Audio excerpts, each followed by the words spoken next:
नमस्कार, मी पंजाब तक आज आहे 24/मे/2025.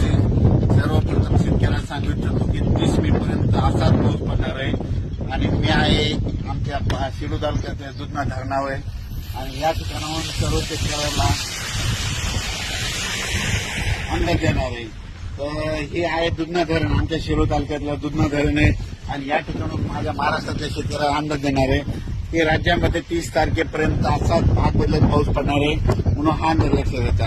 पण राज्यात सांगायचं झालं तर सर्व शेतकऱ्यांसाठी आनंदाची बातमी, 1, 2, 3 जूनला राज्यात सूर्यदर्शन होणार आहे, पाऊस विश्रांती घेणार नाही, वरून रजेवर जाणार आहे म्हणून हा अंदाज लक्षात घ्यायचा.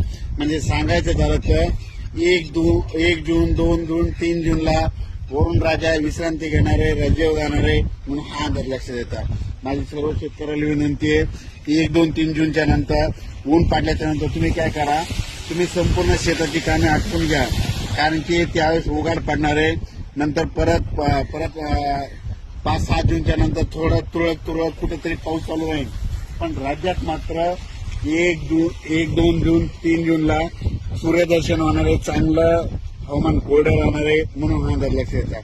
पण राज्यात मात्र आता 27, 28 आणि 29 मेला म्हणतं ठिकठिकाणी मुसळधार पाऊस पडणार आहे, भाग बदलत पडणार आहे म्हणून हा अंदाज लक्षात येतात. राज्यात दररोज वेगवेगळ्या भागात 2-2 दिवस पाऊस मुक्काम करत जाणार आहे म्हणून हा अंदाज लक्षात येतात. पण राज्यात मात्र 30 मे पर्यंत असंच पावसाचं वातावरण राहणार आहे म्हणून हा अंदाज लक्षात यायचा. अचानक वातावरण बदल झाला तर लगेच एक मेसेज दिला जाईल. धन्यवाद. ही पाहू शकता, हे आमचं दुधना धरण आहे, म्हणजे सेलू तालुक्याची तहान भागवणार आहे आमचं हे धरण आहे आणि या धरणात देखील पाणी यायला सुरुवात झाली पाहू शकता.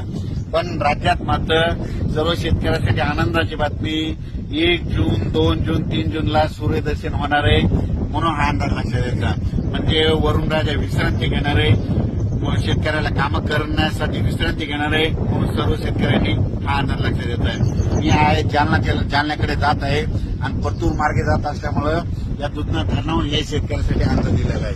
धन्यवाद.